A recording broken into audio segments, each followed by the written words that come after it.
Good evening. I'm Kelly Gear-Ripken, National Chair of A Women's Journey. On behalf of Johns Hopkins Medicine's A Women's Journey, thank you for joining us this evening for our monthly webcast series, Conversations That Matter. A Women's Journey strives to improve your well-being through health education.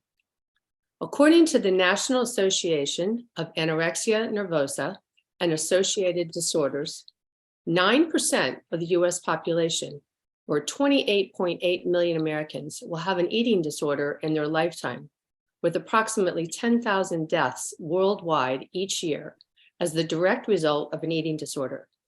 That's one death every 52 minutes. Tonight, we are joined by clinical psychologist Colleen Schreyer, who is part of the Eating Disorders Program at Johns Hopkins. She specializes in eating disorders, including anorexia, bulimia, and binge eating disorders. So please use your Q&A on your screen to ask your questions to the doctor, who will respond during the last 20 minutes of tonight's conversation. Our webcast will conclude at 8 p.m. this evening. I want to take this opportunity to acknowledge and thank Johns Hopkins University's program, Hopkins for Home, for the production assistance. You can visit their website for additional lectures and courses throughout the year. And now I'm pleased to welcome Dr. Schreyer. Thank you so much. I am going to share some slides. So tonight I'm going to be talking about common myths associated with eating disorders and hopefully dispelling some of these myths. And during the talk tonight, I'm going to talk about the prevalence of eating disorders, who gets eating disorders in terms of age and gender, for example. I'm going to describe some of the common symptom profiles for different eating disorders. And then talk throughout, by discussing these myths, I'm going to talk a little bit about the risk and protective factors related to the onset and maintenance of disordered eating. So let's get started with our myths. So myth number one, I can tell someone has an eating disorder just by looking at them. So you see some pictures on the slide, and if I asked a group of individuals to look at these pictures and tell me which person had an eating disorder, overwhelmingly, I think people would tell me, oh, it has to be picture number one. So if I were going to show people these three pictures here of all women exercising on a treadmill or other exercise device, overwhelmingly, people would tell me that the person in the first photograph definitely had an eating disorder. And what I would tell them in response is that really it could be any three of these women, because the truth is only a very small percent of people with eating disorders, less than 10%, actually are at a very low weight, which means that the majority of individuals with eating disorders are at a quote unquote normal weight, meaning their BMI falls somewhere between 19 and 25, or the individual has overweight or obesity. So there are three kind of typical eating disorders that people most often hear about. They are anorexia nervosa, bulimia nervosa, and binge eating disorder.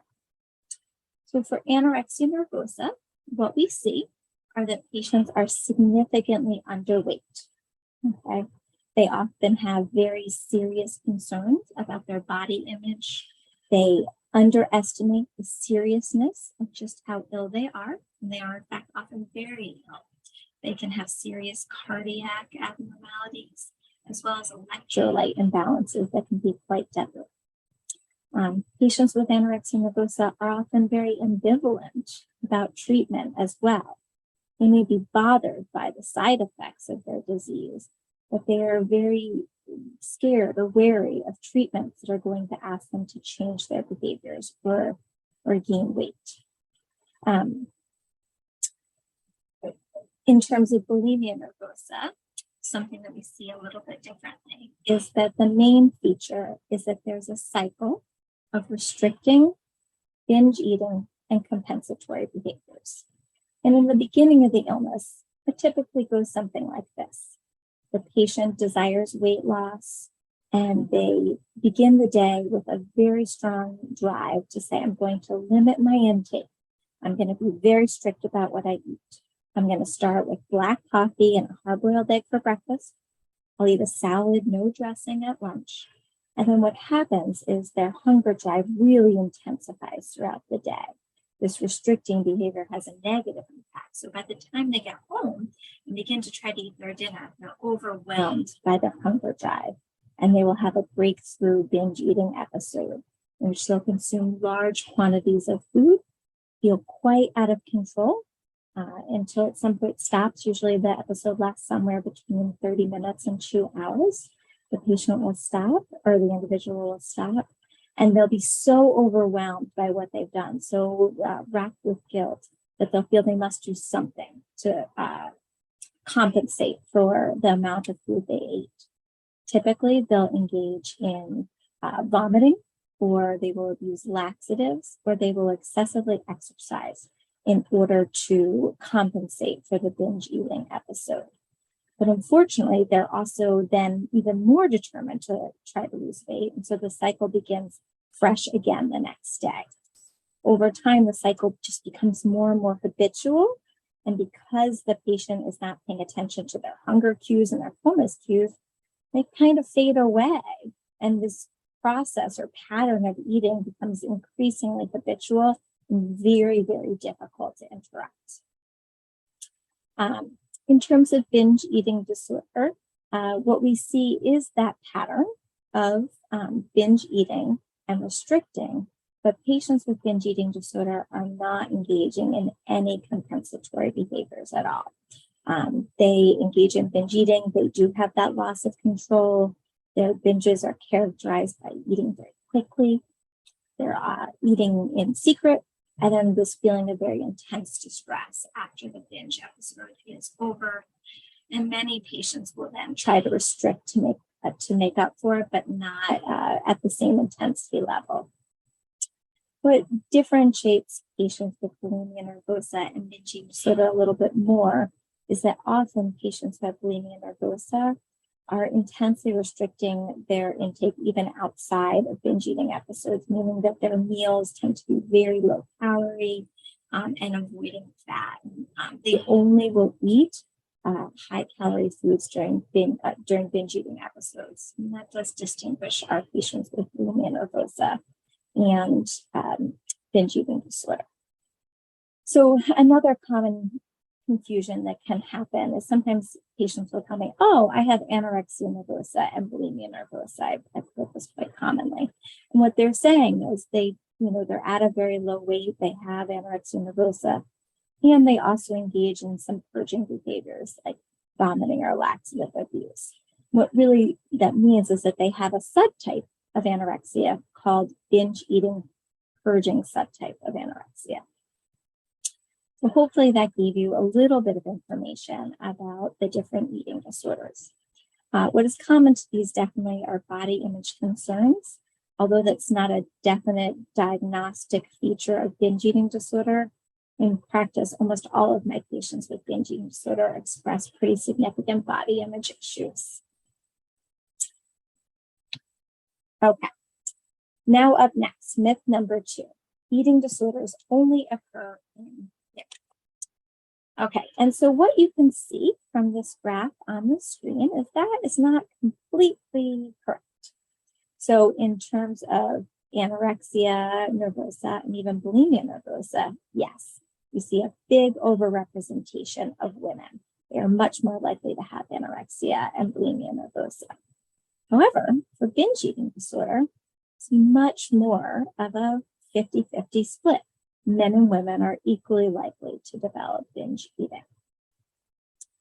I think an important point here to talk about, however, is that most of the data that we have on patients who have eating disorders in terms of gender comes from treatment-seeking samples. And there is some evidence that men are significantly less likely than women to seek treatment for eating disorders, even when they have a serious disorder. And so these numbers, what I'm saying, may even underrepresent the numbers. There may be more men or a higher percentage of men who have anorexia and bulimia and even binge eating disorder than these numbers describe for us. It's also important to think about the fact that there might be different clinical presentations for male versus female patients with eating disorders. We see this primarily with how patients talk about body image concerns. For women, the main concerns are often thinness, really getting as narrow as possible. The problem areas are often considered things like the hips and the buttocks, and the thighs, and trying to reduce that size as much as possible.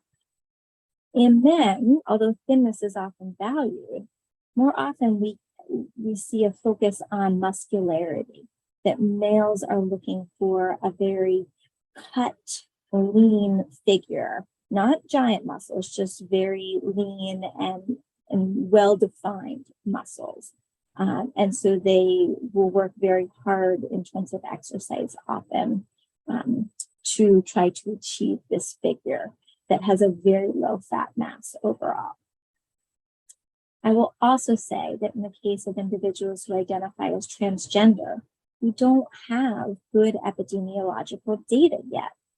However, clinically, it seems as if eating disorders may be overrepresented in individuals who identify as transgender or non-binary.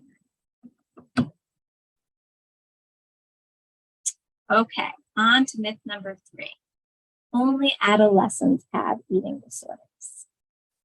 Hopefully, I will be able to disabuse this one fairly easily with some good data that we have here. So I'm sorry for the small print on this chart, but I'd like to take a minute just to orient the audience to what they're looking at. On the horizontal axis, what you have is age, and it ranges all the way from 0 up to 120 years of age. And our vertical axis, we have something called cumulative lifetime prevalence of disorder. And what that just means is kind of what % of the population develops this particular disorder. And it ranges from 0 up to 2.5%. Those little blue dots represent patients with anorexia nervosa. The yellow line represents patients with bulimia. And finally, the pink are patients with binge eating disorder. And so what we can really see overall is that there's this intense period in adolescence and early adulthood, so say from ages 12 to 25, in which the onset of eating disorders is really happening quite rapidly amongst these individuals. The prevalence is rising throughout this time period, and it then begins to kind of taper off somewhat. For patients with anorexia nervosa in particular, we see that it's very rare to have a new onset case after the age of 25. Sometimes we do see a recurrence in people who perhaps had a problem with anorexia nervosa in their teenage years, and then a major stressor comes along, and they find themselves having a relapse in their older years. But it's very, very rare for new onset cases to develop after the age of about 25. In terms of bulimia nervosa, although again, the most likely time for the onset of bulimia nervosa is prior to age 20, we still see a fair number of new cases developing even until after people reach their 40th birthday. So it's not just limited to that adolescent period. But we do see that it's more rare for patients with bulimia nervosa to have an onset of bulimia nervosa after the age of, say, 45. Binge eating disorder is the biggest difference here. As you can see, patients can develop binge eating disorder throughout their lifetime, even developing it into their 70s and 80s. This may be because as patients age, there is a possibility of binge eating developing that may be linked to dementia and other concerns in older age. But also, I think it really reflects that binge eating onset can be linked to stressors in a person's environment, which may occur throughout the lifetime. So the take-home message here that I really like people to hear is, yes, the time that's most likely for eating disorders to develop is adolescence, but 30 to 40% of patients with eating disorders are not in their adolescence. They're in fact older adults. So we need to pay attention to them as well. Okay, up next is myth number 4. Eating disorders are a choice, as if it's something voluntary that they would be able to turn on or off.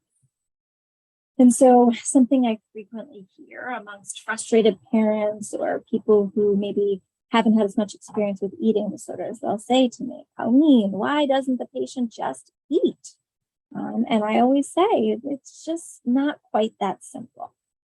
And so to start out with, I want to highlight that eating disorders are not a choice because they are strongly influenced by our genetics. So for example, if you have a first-degree family member who has an eating disorder, you are 7 to 12 times more likely to develop an eating disorder yourself. If a family member has an anxiety disorder, or you yourself have an anxiety disorder, you are significantly more likely to develop an eating disorder. People cannot pick their genes, of course, right? So this increased risk is present. Now, of course, risk alone isn't enough, right? We need to combine that risk with changes in the environment.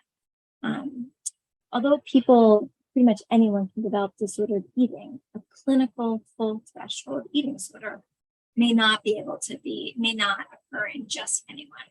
You really need to see that genetic predisposition connected with some kind of change in eating behaviors or weight loss that occurs. So typically during that adolescent period or even into adulthood, what we see in individuals is some kind of stressor comes along that's associated with the change in eating. This could be a physical stressor, such as developing mononucleosis or even a serious stomach flu, and that results in perhaps low appetite or kind of avoidance of food because they are now associating food with vomiting. They're like, oof, no, I'm not going to eat for a little bit, or I'm going to eat a lot less, or only eat these bland foods for a little bit. It can be an emotional stressor. So for example, a big transition like moving to high school, or perhaps a sibling leaving for college, or even the death of a grandparent. Transitions are quite common among adolescents. And they may lead again to low appetite or changes to the diet. And so what happens, likely in a genetically susceptible individual, is that the predisposition combined with this change in eating behaviors leads to the onset of eating disorders, meaning it kind of may activate some genes that lead to the onset and increasing maintenance of the disordered eating behaviors. So that I definitely think we can see that genetic influence that nobody can choose to have or to take away. Then we see GI problems, and this is for gastrointestinal symptoms that are really kind of wreaking havoc in individuals once they start engaging in some of these eating disorder behaviors that make it very difficult to just turn off as if it were a choice. So once people begin to engage in severely limiting their intake, restricting, and even cycles of restricting binge eating and purging, we begin to see changes in the gastrointestinal system. So for example, patients often develop pretty significant constipation and bloating. And what that means is it makes it really hard for them to eat, what we would consider a normal amount of food that would help them gain weight or achieve weight, or maintain a healthy weight. We also see other changes, such as a slowed down transit time from the time the food enters your mouth until it's excreted through the body. And also the stomach empties much more slowly when you have been engaging in binge eating and purging or intense restriction. And so quite literally for these patients, it can be uncomfortable and even downright painful to eat normal amounts of food. They have pretty significant gastrointestinal distress, not just bloating, but pain, gas, nausea, sometimes even unintentional vomiting that can occur when they try to eat normally. So it's not simply, okay, now I'm going to start eating again. The symptoms themselves lead to changes that make that difficult. And then also there are brain alterations that can begin once the disorder has had that onset. So what we typically see is that prolonged periods of poor nutrition and stress can disrupt normal brain development. And this impacts brain structure and function. In patients who are severely restricting their intake, we can actually see evidence of brain volume loss in both gray and white matter areas of the brain, which is, concerning. The good news is once we, do help the patients to weight restore, those changes can be reversed. But we also see brain changes in the function of the brain. So perhaps that might change what is rewarding to the patient, and that these changes really likely are cementing the habits of the disordered eating and make it really difficult to make changes. Restricting one's intake might actually feel physiologically rewarding due to these brain changes, and that restricting one's intake may actually feel like it temporarily reduces a patient's anxiety. Now we know that this is only temporary because we see that over time restriction can lead to more anxiety overall. But hopefully you can see that there are these changes both in the GI tract and in the brain that can help maintain the disordered eating behaviors and make it really hard for patients to stop. It's not simply a choice. Okay. Myth number 5. Eating disorders are caused by poor parenting. So as I described in the previous slide, really, we think the eating disorders have an onset due to a combination of a genetic predisposition plus some environmental factors that affect their eating behavior. However, I think this myth has kind of stayed around for 2 reasons. One is actually because of the genetic influence of eating disorders. If a parent has an eating disorder, their child has an increased likelihood of developing an eating disorder. And so I think people think, oh, the parent's eating behaviors in the home because they had an eating disorder, they caused the child to develop an eating disorder. Now, certainly those learned behaviors are going to have a role in the patient's eating behavior, but we can't forget about that genetic influence as well. And I think the second reason why we think that eating disorders may be caused by poor parenting is that there is some data that parents can influence kids' thoughts and feelings about weight and shape and can also influence their dieting behaviors. So, for example, if a parent is making weight or shape related comments, we know that this increases the likelihood that their child may try to diet or may engage in extreme dieting behaviors that could kind of precipitate the onset of an eating disorder. So we also know that as much as parents can maybe contribute to the onset, we also know that they could have a role in protecting their kids from developing eating disorders. And so some important things to think about are what you are, as a parent, modeling for your child, right? So definitely want to avoid quote unquote fat talk, avoiding commenting on your body, on their body, on other people's bodies in any negative way, focusing on health and strength rather than the importance of thinness. And also there is good evidence that eating meals regularly with your children can reduce the likelihood of them developing an eating disorder. And I think because when you're eating with your kids, you're observing what they're doing, it's harder for them to restrict their intake if you're paying close attention to what they're doing. I also think there's a modeling effect, right? If you're kind of sitting down and eating a balanced meal, protein, carbohydrates, fruits, vegetables, and fats, you're transmitting that information, like this is a good and healthy way to eat. Myth number 6, eating disorders are caused by social media like Instagram or TikTok. So this is a big one. And I think if this were true, if really the root cause of eating disorders was social media, then pretty much everybody would have an eating disorder because we're all exposed to social media. I think it definitely plays a role, and I think it's important to think about that role and how we might protect our kids. But I think it is unlikely that a clinically significant eating disorder would develop just because of TikTok or Instagram alone. But let's talk about it for a few minutes. So I think the way that social media can affect or influence adolescents and adults is because when we look at social media, very often what is promoted are these very thin influencers who are quite popular. They wear expensive clothes, or they, have this large following, and they seem quite attractive.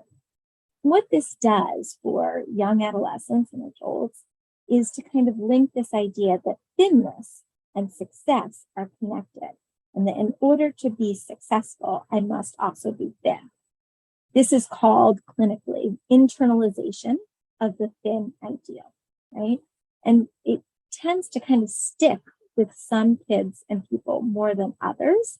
It's possible that those people who it sticks with are those people who have that susceptibility to eating disorders genetically, but we don't have good evidence of that. But anyhow, with repeated viewing and we see that kids can really become increasingly focused on appearance and really valuing fitness. I think another way that these social media platforms might influence kids is teaching them how to diet, for example. A very, I think, recent meme has been kind of what I eat in a day. And they'll show these very fancy meal prep foods that are incredibly low calorie, low fat. They'll say, oh, this is all I eat in a day. First off, we can't be sure that's actually what they're eating in a day. And, when young adolescents or adults try to emulate this pattern, they may find that they're quite hungry and they can't be satisfied with such a small amount of food, nor should they be. And then they feel guilty or ashamed that they're not able to limit their intake so much. And I think that this can cause the onset of more dieting and maybe even some of that breakthrough binge eating can occur because they're limiting their intake so much. So this is one possible mechanism in eating disorders. This may be one possible mechanism that social media can influence the onset of eating disorders.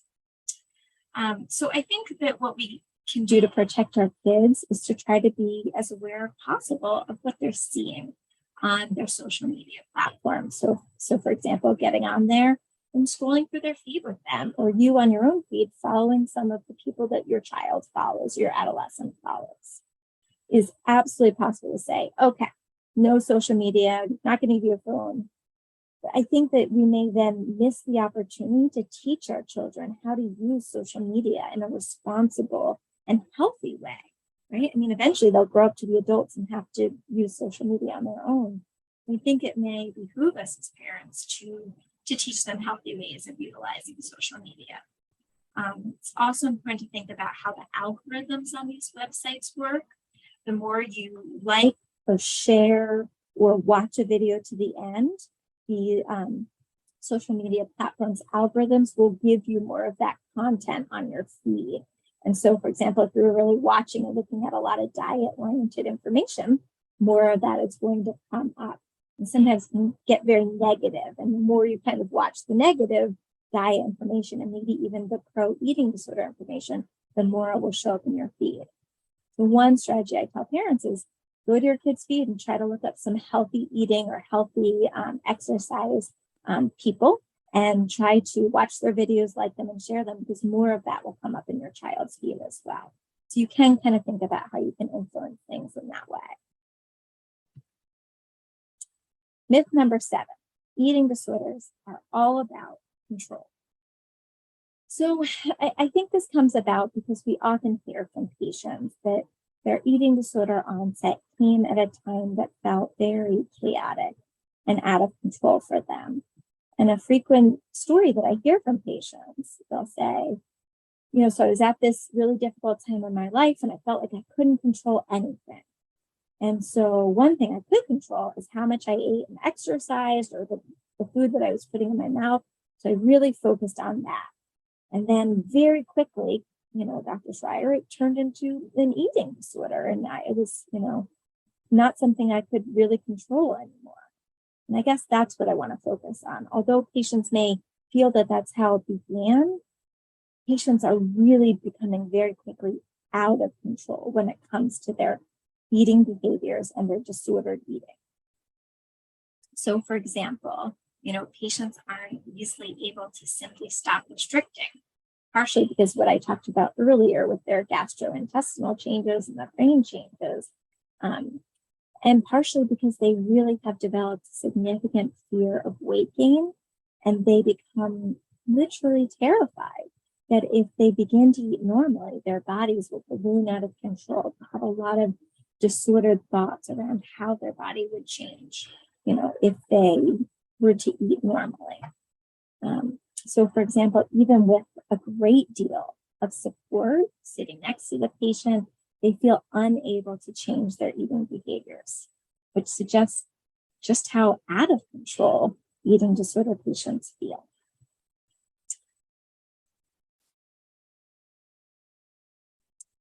Myth number 8, eating disorders are low-risk diseases. So I have to counter this. Eating disorders are in fact very serious illnesses with a high risk of both morbidity and mortality. And so what this chart is showing you here, on the horizontal axis, we have different types of psychiatric disorders. The blue is anorexia nervosa, the orange is binge eating disorder, gray is bulimia nervosa, yellow is eating disorder not otherwise specified, which I'll talk about in just a second. The red bar is opioid use disorder, and green is schizophrenia. So eating disorder not otherwise specified is a category of eating disorders that a patient may fall into if they don't meet full criteria for anorexia, bulimia, or binge eating disorder. That is not to say that it is not a serious condition, it just means that they don't meet criteria for one of those others. A large percentage of patients who fall into this category are patients who have something we call atypical anorexia nervosa. And so what that means is they look just like our patients with anorexia, but perhaps they started the disorder at a higher weight, and though they've lost a significant amount of weight, they haven't gotten to that low weight threshold that they can have very serious morbidity and mortality, as you can see from this chart. So I want to highlight 2 things here. One, anorexia nervosa, the blue bar, is second only to opioid use disorder in terms of mortality rates, right? So on that vertical axis, we have the standardized mortality ratio, which is how many excess deaths are caused by that particular disorder. And anorexia nervosa has the second highest standardized mortality ratio of any psychiatric disorder. Now we want to look at, say, schizophrenia, which I think most people think is a very serious disorder. And in fact, it has a lower standardized mortality ratio compared to anorexia nervosa, and is quite similar to both eating disorder not otherwise specified and bulimia nervosa. So we can see here that there's definitely a lot of mortality associated with eating disorders. And even in the absence of death, eating disorders cause a lot of physical and mental health problems. Patients have cardiac problems. They may have electrolyte imbalances. Infertility can be an issue. Osteopenia is a common concern. We can have tooth decay, very significant tooth decay, and esophageal problems in patients with bulimia nervosa. So these are, as well as the fact that these mental health and physical health problems often lead to significant life functioning problems. Patients' schooling is often interrupted due to the onset of their eating disorder. They may be underemployed or not able to work at all because they're so ill. And we also see decreased social functioning as the disorder goes on. So it is really quite concerning.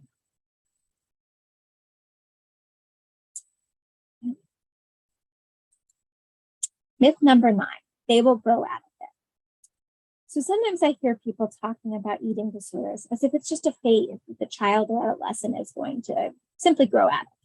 And I think this myth is particularly dangerous because there's a large body of evidence suggesting just the opposite, that a lack of intervention is associated with poorer outcomes and a decreased chance at recovery.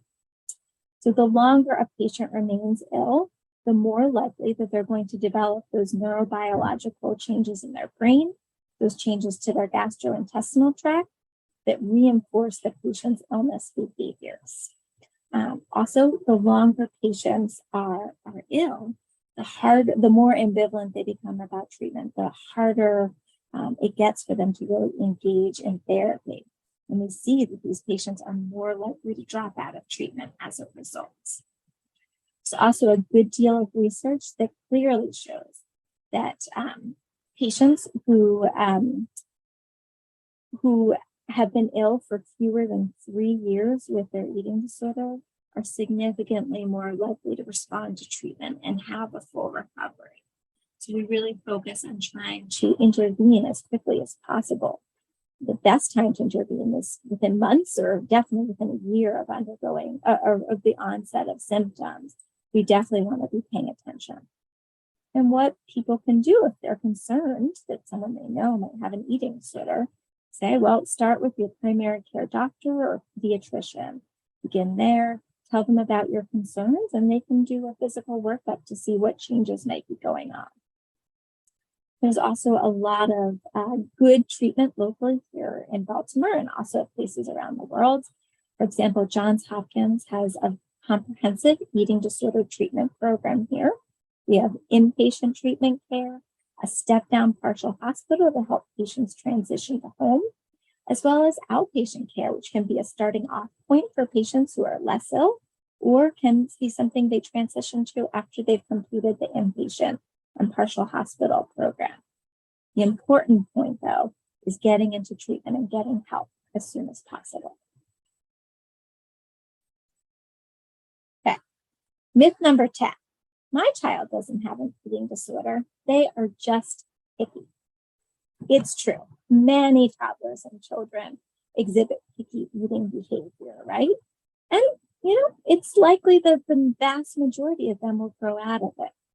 But sometimes picky eating can be serious enough that it meets the criteria for an eating disorder that we call avoidant restrictive food intake disorder, or for short, ARFID.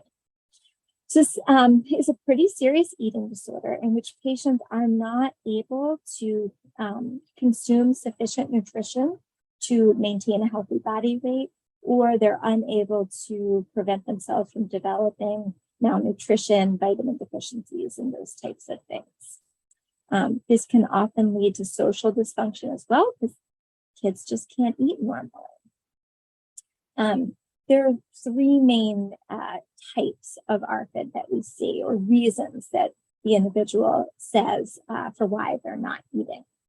So there may be sensitivities, food sensitivities, or texture sensitivities, meaning that the individual is avoiding foods of certain textures. They may be avoiding certain smells, colors, or food appearances.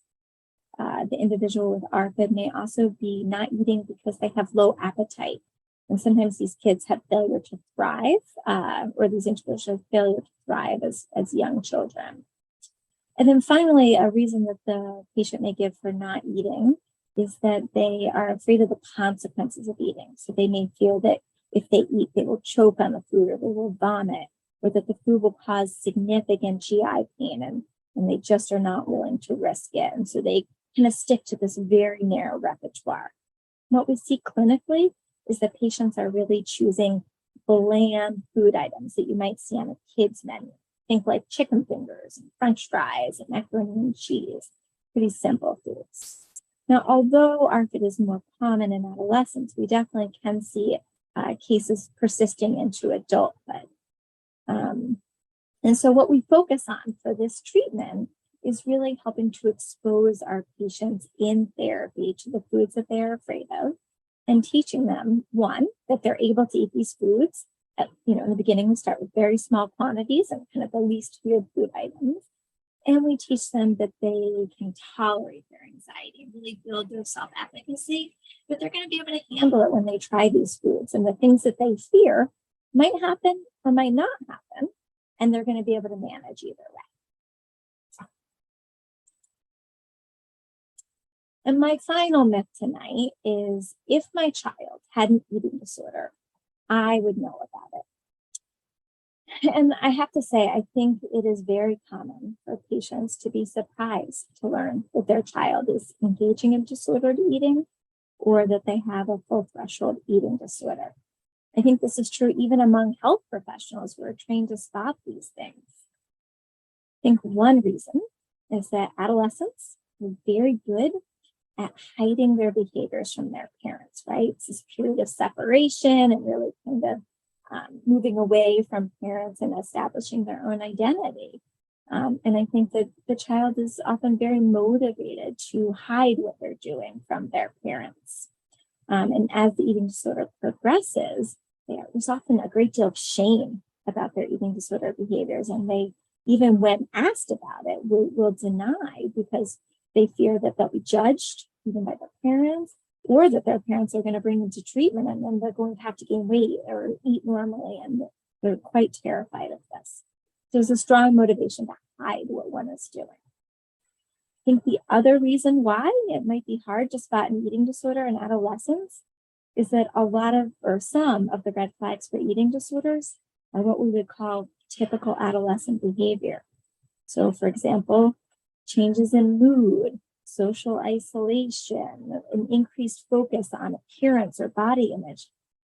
These are present in patients who don't have an eating disorder, individuals who don't have an eating disorder who are approaching adolescence. So I think it can really be hard to spot an eating disorder from far away. But again, the most important thing to do is if you begin to suspect it is happening, to try to reach out and get help right away. There's two good websites that I always like to recommend.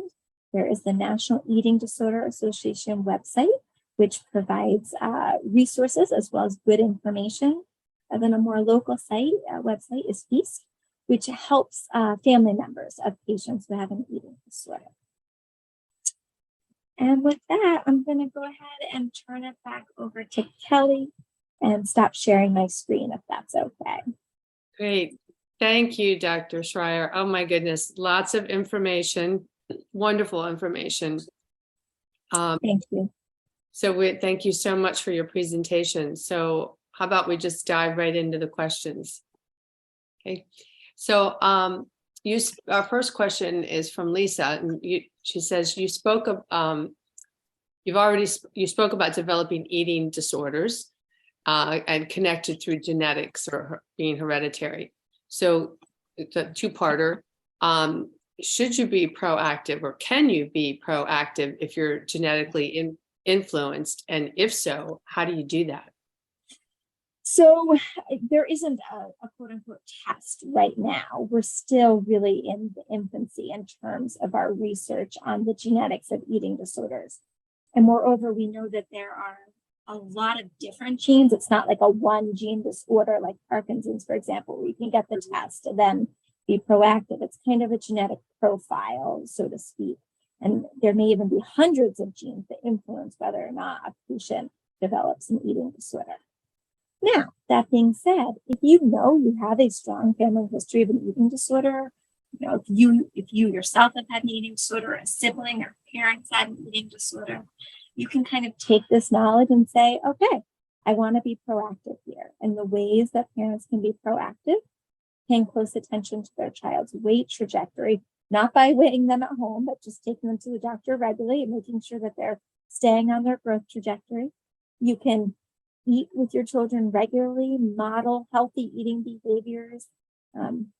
Teach your kids that yes, eating is about nutrition and that's the number one thing, but eating can also be about pleasure. And it's great to enjoy your food, having, ice cream after dinner shouldn't just be seen as pigging out or some kind of special treat, but just as something that we do because ice cream tastes good and it can be enjoyed. Right. Thank you very much for that. So also, I guess, if you are concerned or it's in your family, you do know it's in your family, obviously discuss it with your primary care physician and especially if it's a child and your pediatrician. Obviously, you would mention that to them. So you always I always call it your quarterback, right? Yes. That, whatever you're, just like when they ask you the questions whenever you come into a doctor's office. And, where we all kind of sit there and go, oh, I've got to answer all these questions. And but there's a reason for all of that. And a lot of times in there, they might be the same ones all the time, but maybe you missed it the first time, or maybe you didn't really think about it. Mhm. And so something like this, where you're not really thinking about, well, there, I've got someone who's had an eating disorder in my family, but I didn't really think about it, until now that perhaps maybe my child or young adolescent has been showing signs of that. Yeah. And in addition, I think it allows your pediatrician to maybe have that conversation with Mhm. the patient about the importance of eating regularly and not dieting and really focusing more on health rather than weight. Right. So how would you approach that though with someone who's a young adult? That's a whole different conversation. Yes, absolutely. Because, of course, Those of us who have kids, we all, yes. Yeah. they know everything, right? Yeah. Yeah. So I always say this, you want to give brief nuggets of wisdom.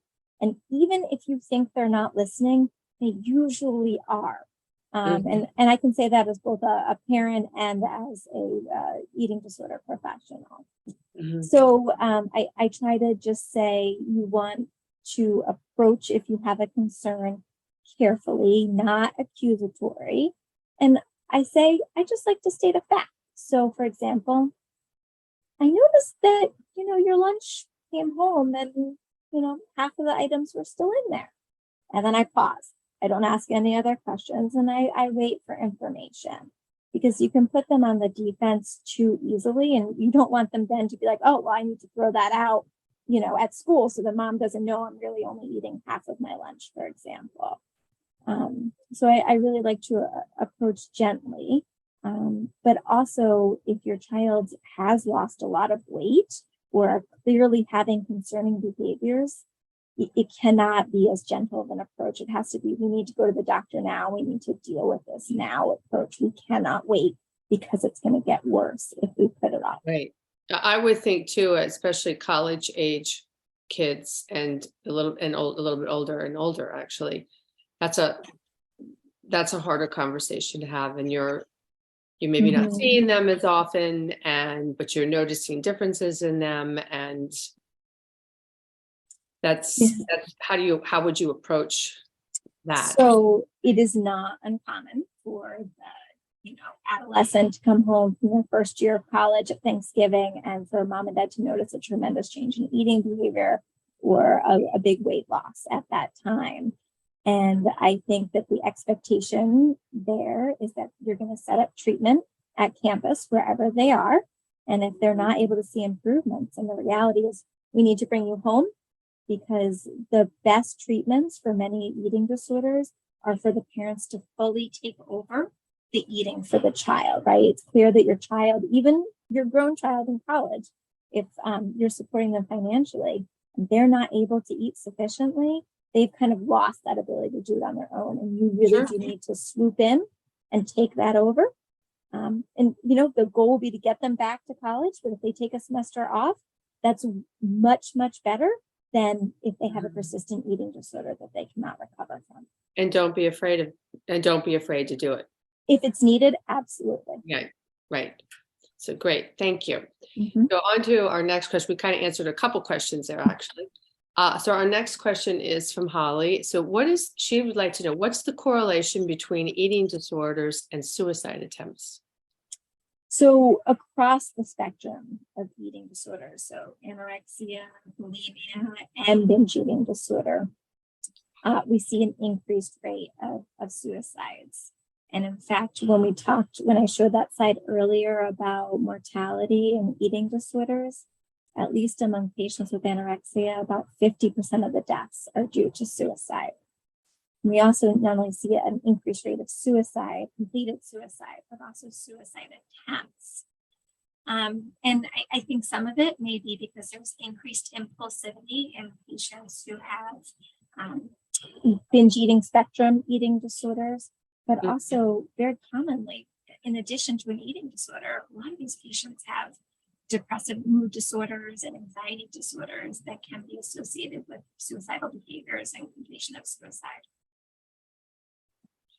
Right. So again, how would you, if someone because you named off quite a few things there. Yeah. So how does someone take a loved one? Where do you start?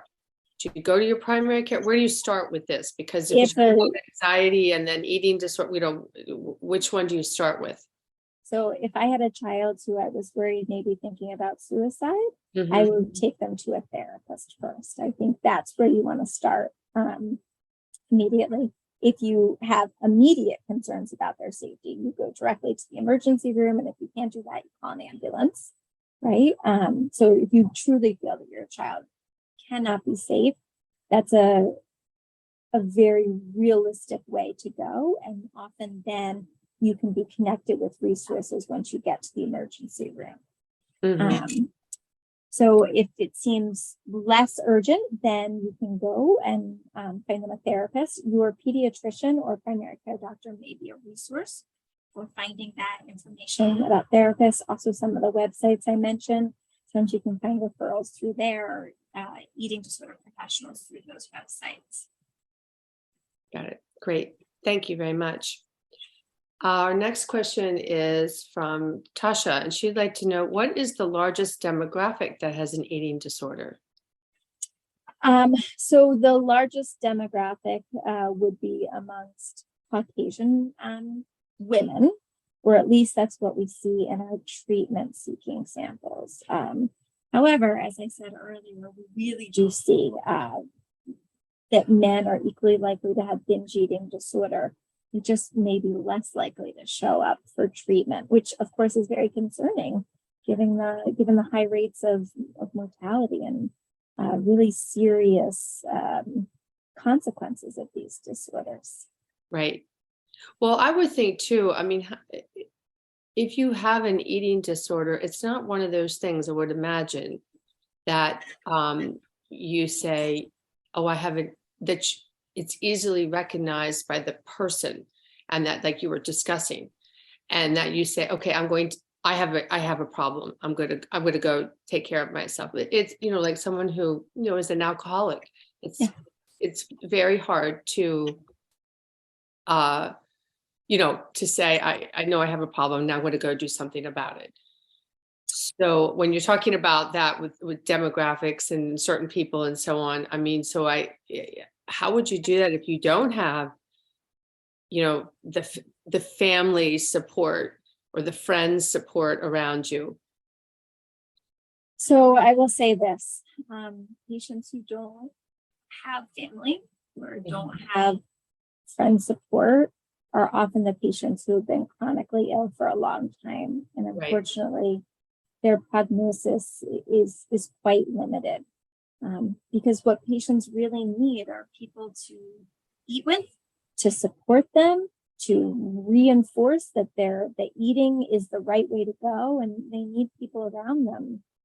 Often in the beginning, not quite round the clock, but definitely during meals, before meals, after meals, to offer their support. So doing this alone, I'm really sorry to say it makes it quite difficult. There are support groups that people can go to, but often the outcome for these individuals is sadly not very good. So would you say that you'd be able to call perhaps the Hopkins program for that?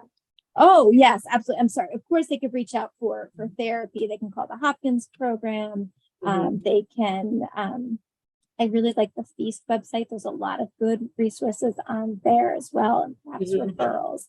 But certainly I would always encourage a person to seek treatment. I'm sorry, when you were talking, I was imagining the person was already in treatment. No, actually I was too, but I as you were saying that, then I just wanted to reinforce that can you do that? And you answered it that yes, you can, of course. Absolutely. We're taking new patients, and I think our program does a great job at treating the spectrum of eating disorders. We have really good outcomes too, which is nice. Thank you. So our next question from Brenda is, how has the past couple of years dealing with COVID affected the number of individuals with eating disorders? Wow, it's a good question. Yeah. So the quick answer is that eating disorder diagnoses skyrocketed during the pandemic, particularly among adolescents. Mhm. And I think that what this really speaks to is the fact that social development with peers is so key to well-being in our adolescence, and the impact that COVID had, right? Sure. Because it really shut off peer-to-peer social interactions. Yes, I know they had, online and Zoom and everything, but the time spent with peers in school really, I think, was not something that was easily replaced. Mhm. And I think it led to isolation, changes in mood, and a lot of disordered eating. Families were they were separated when one person in the house got COVID, and this may have shifted meal times, people eating separately. I think there were a lot of reasons that there was an increased rate of eating disorders during the pandemic. And not only do we see more eating disorder diagnoses, more kids going to the hospital because their eating disorders were more severe.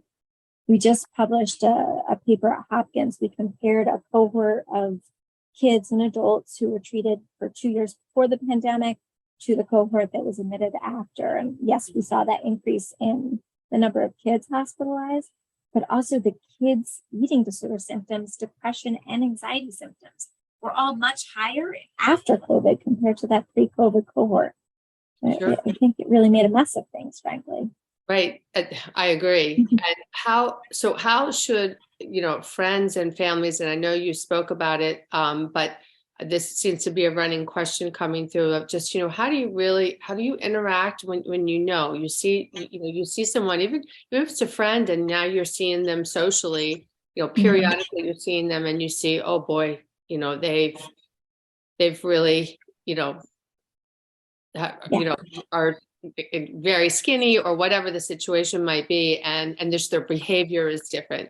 So I mean that's kind of and you want to be a friend and you're concerned. Yeah. And I think you start with just that. I noticed this and I'm really worried about you. Just that sentence. And then I always say, sit back and count to 10 in your head, right? Because often people want to rush to fill that kind of like, oh, I didn't mean to offend you or but we need to just say it and then let the person process it and think about it before we speak again. And hopefully they're going to speak in the meantime. And so what you want to do is be firm. Like, I know I'm not imagining this. I am really worried about you. I think you need help. I looked up these resources. I want to share them with you rather. It might make the person angry, but I think they'll likely get over it. And after, a couple of days, realize that you just cared about them.